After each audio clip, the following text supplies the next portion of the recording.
Hey, what's up, guys? Welcome to the Being Beautifully Honest podcast and channel. And whichever platforms you're listening to this on, I want to let you know I really do appreciate you. And if you are subscribed, thank you for being a subscriber. If you are not subscribed yet, go ahead and hit that subscribe button. And while you're at it, go ahead and hit the like button. It's like walking into the room and hitting light switch. We just want to go ahead and brighten up the place. So let's get into this podversation / politics and BS. I haven't talked about politics in a good minute on my channel. And to be honest with you, I don't intentionally watch the news, but some things you just can't help but see, especially just in the times that we're living in. It's just so much stuff going on. And a lot of it is just really depressing.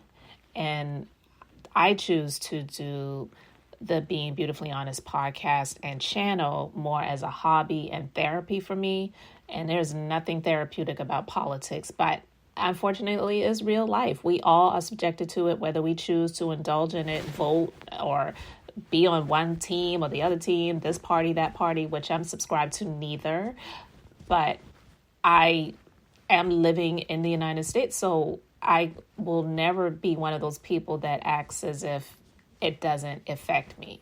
And whether you admit it, it affects you. So anyway, I wanted to talk about this story. This actually happened several days ago, as we know. Jean Carrolll, the former columnist for a magazine and author, she sued the former president, 45, for RAPE and sexual abuse. Anyway, civilly is always different than criminally, right? And the statute of limitations ran out on criminal, which is what she said she really wanted. So she had no other recourse but civil. And the only reason why she had civil was because of New York laws that allowed her to go back in time so that she could bring a lawsuit against someone that was the abuser. Anyway, he didn't show up.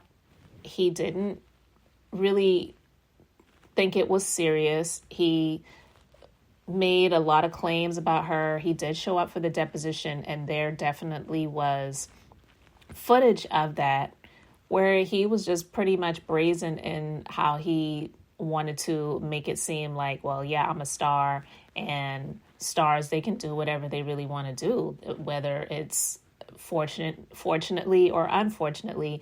And it was cringe to listen to it, but those are the words that came out of his mouth. Anyway, he didn't show up for the actual trial, and he lost. She was awarded overall judgment by the jury of $5 million for the claims of battery and defamation. I'm going to play a clip, and then I'm going to continue with my commentary, and yeah.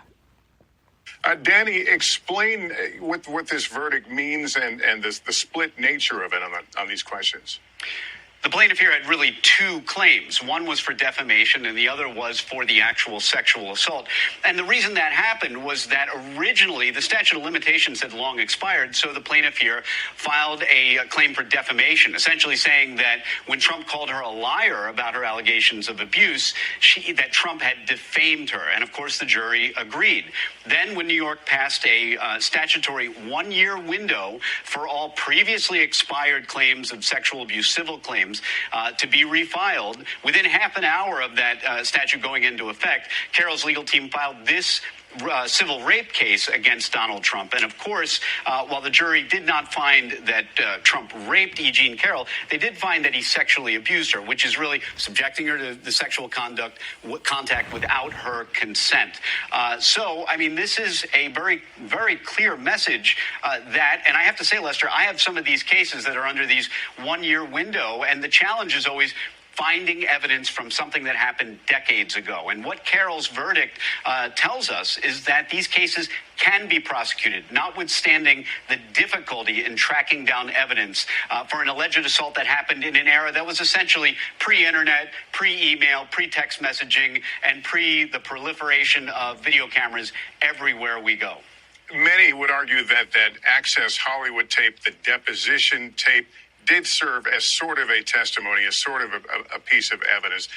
We may know later on, but right now looking at it, how important, impactful was that potentially to this case? I'll go a step further, Lester. Without those pieces of evidence, this was an even-odd situation. It could have gone either way. But the Access Hollywood tape, and not just the tape, Lester, but Trump in his deposition, apparently, by my knowledge, for the first time, doubling down on the Access Hollywood tape. You remember in 2016, Trump called that locker room talk. He tried to explain it away. But in this deposition, he appears to support, to double down, to basically stand by his position earlier, saying something really, frankly, bizarre, that, look, celebrities have been able to do this for a million years, and fortunately or unfortunately, that's just the way it is. And Laura Jarrett correctly pointed out, in what world is that ever fortunate? These were unforced errors. Trump didn't have to say things like the plaintiff wasn't his type. And you better believe that he handed the plaintiff gold when he said that in his deposition. Look no further than the plaintiff's closing argument. They used all of that evidence, and it was compelling. And I would argue that without that evidence, without Trump shooting himself in the proverbial foot, this would have been a much closer call. I think what Trump did in his deposition did nothing but inflame this jury and give them a really good reason to vote in favor of the plaintiff in this case. All right, so you heard that. And the thing that I wanted to say, because based on all of that stuff that came out and just pretty much how the trial went and the way civil cases work, it's not beyond a reasonable doubt. It's just the standards are lower when it comes to civil trials, right? Not saying that because there were lower standards in a civil trial, that's why she won. But the thing about civil trials is, and this is what I wanted to get to when it comes to these judgments, right? You win in court, you get a judgment, a huge award, and then it's up to you to pursue it to get paid. It's not a crime if the person does not pay a civil judgment.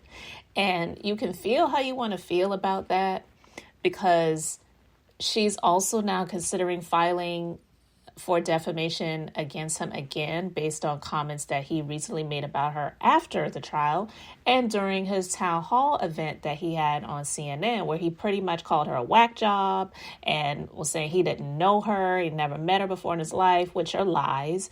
And so it's opening up the door for a new defamation trial. And yes, she could file another trial and possibly win.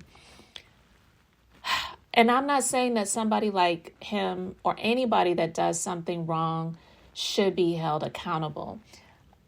For her and what she did, I really don't have any problems with what she did. I really don't. But she would be hard pressed to actually get that money. I really don't see him paying it. He owes so many other people. He's known to not pay his bills. And you're going to get this win in court that we all see, that we've all heard about, that is sealed in the justice system. We know that you've won. But I think it's more of a message than it actually will be for her to get money in her pocket. And I don't think for her, in my personal opinion, she doesn't strike me as the type that was doing it just to get the money, right? So you get this message, huge message, and I believe deserved. And so I think that she needs to kind of be happy with that, because when it comes to her actually getting the money, I don't really see that ever happening, because he's already spoken to filing an appeal. Once I heard she won, I said, you know what, he's going to file an appeal. And before the news came out that he was going to file an appeal, I said it, he's going to file an appeal. he'll just drag it along.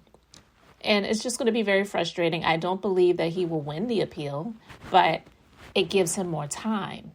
And then he'll just duck and dodge it. He won't pay it. And he's not going to get locked up for not paying a civil trial judgment. So a lot of celebrities came out and they made tweets about it and they spoke about it. And so I'm going to read a couple of the tweets. Let's see here.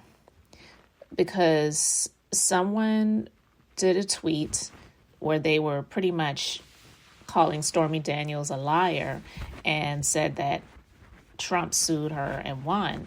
So this person says Stormy Daniels got sued by Trump for similar and Trump won. Stormy's attorney, who the libs thought would make a great president, now sits in a prison for approximately 20 years on a number of charges, maybe a repeat.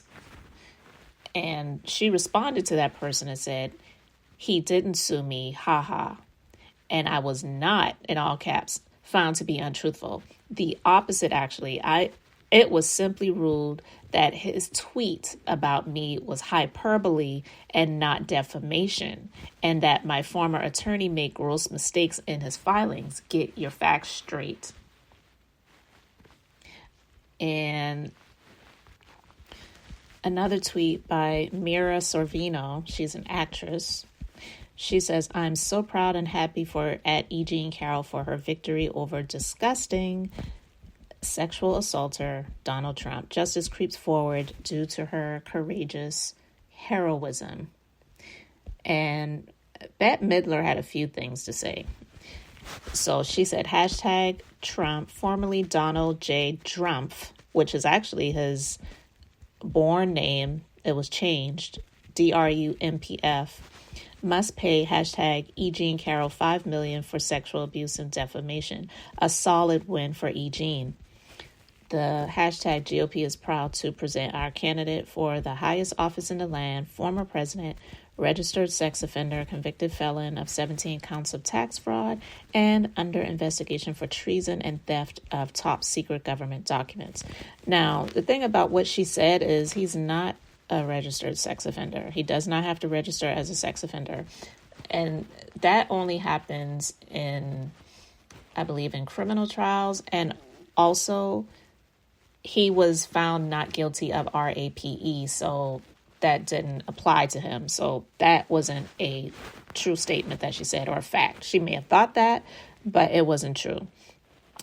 And he has not been, I don't believe, convicted of tax fraud.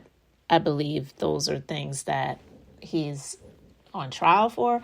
I can't remember because, to be honest with you, there's just so much. And that's why it just baffles me as someone who is not political but understands that unfortunately, this country is run by politics, which is run by money. And it's just a lot of corrupt stuff that happens. It just is very disenfranchising and very discouraging. He's charged with so many things, but they say that he's the front runner for that party. It's absolutely insane, but it is what it is. But yeah, they say it's a solid win for her, but I think it's more of a message than it actually is a penalty, because he's more likely than not going to pay. And he still feels the way that he feels. There's no remorse there. He's still denying everything. He just did it a couple of days ago on live national television on CNN. I didn't watch it, but I saw clips of it. And he was just going to town saying she's a whack job. And now she's saying that she's probably going to sue him again for defamation, because the town hall that they had was just pretty much a bunch of people who love, adore him, and support him. And so anything that he said, they're going to laugh, cheer it on, be in support of. And I just don't know what CNN was thinking. I know that they did it. It was for the views. It was for the money. Everything that these media outlets do is definitely for the money, right? But in my personal opinion, cool, happy for Jean. Also, the fact that she says she confronted his attorney when he came over to congratulate her legal team on their victory in court. Because myself, being a former legal assistant, I was a legal assistant for 12 years. I've told people this over and over and over again.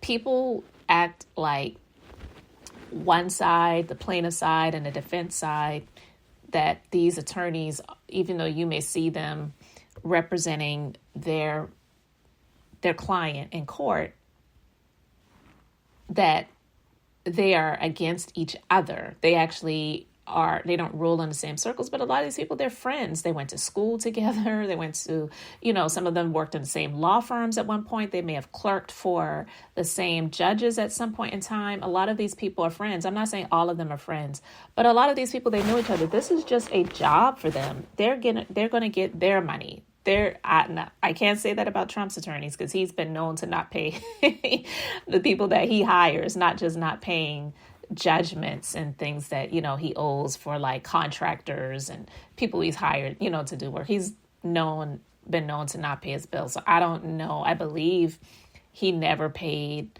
what's the guy, Giuliani, who represented him. I don't believe he's paid his legal bills either, because I think he was trying to get his legal bills paid by some faction that is connected to the Republicans. I can't remember. It's just, like I said, it's just so much stuff. I cannot keep up with it. It is a lot. But she confronted the attorney when he came over to shake her hand. And he said to her, "Congratulations," is what she said. And she said she grabbed his hand, looked at him in the eye, and she said to him, "He did it, and you know it." Look, I commend her for her courage and standing up and not being made to shut up because she's being called so many terrible things and people calling her a liar or whatever. That takes a lot of courage to stand up, especially when you know that someone did something to you. None of us were there. I believe her, but I wasn't there. Nobody else was there. So for people to say he didn't do it or he definitely did do it, none of us were there. But what I commend her for is the fact that she put a face and also a description on a survivor to say that they don't all operate the same way. Because you hear so many people when someone comes out and claims someone did something to them many years earlier, the response that most people have immediately is, why did they wait so long? Why didn't they directly go to the police? Not everyone does that. And having that type of power over someone, it's about control for most of those people. It's not even so much about, I want to get my rocks off. It's disgusting overall. Definitely, indeed it is. But a lot of times it's about control and inflicting fear in someone. So a lot of times these people who do those things, they succeed in placing that fear within someone. So even if they may have told someone immediately, a lot of times they don't go directly to the police or they don't go directly to the authorities because there's so many things that they start thinking about and considering to make it seem as if it may not be worth it to do it. So I would never knock someone who waited a period of time before they went forward to let authorities or whoever know that this person did this to me and it is the truth. But will she ever get a dime of it? Probably not. Because if you look at Alex Jones, he was sued civilly by the family members of those who were unfortunately taken out in the Sandy Hook school shooting. And these were elementary school children and faculty, right? And that happened years ago. And he was out there spewing a bunch of things about it not being real. And these people have been harassed and all kinds of crazy stuff. This world is just absolutely insane, guys. I cannot with a lot of the things that go on in this world. I see a lot. I don't speak about a whole lot of things, but it's when you see things like this is the type of stuff that really affects your mental health. So that's one of the reasons why I don't talk about a lot of this stuff, but I see things that are going on and I'm like, God, just help me to make it through this life sane, healthy, and at least have some semblance of happiness, because it just makes it seem like there's a lot of areas where there's no hope. But this man owes a judgment of billions of dollars, and they're having to go after him to try to get this money. He's already filed for bankruptcy personally, and I believe for his business as well, and he's still operating. It's crazy, but it's happening. And I saw this story about this one of the winning plaintiffs of this huge judgment. She's having to do a GoFundMe for cancer treatments that she needs to get to save her life.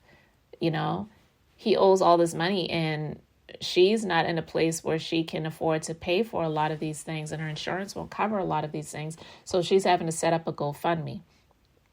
Meanwhile, he ducks and dodges the judgment. Right? And so I think for Jean Carrolll, if she chooses to sue him again for defamation, do whatever you want to do.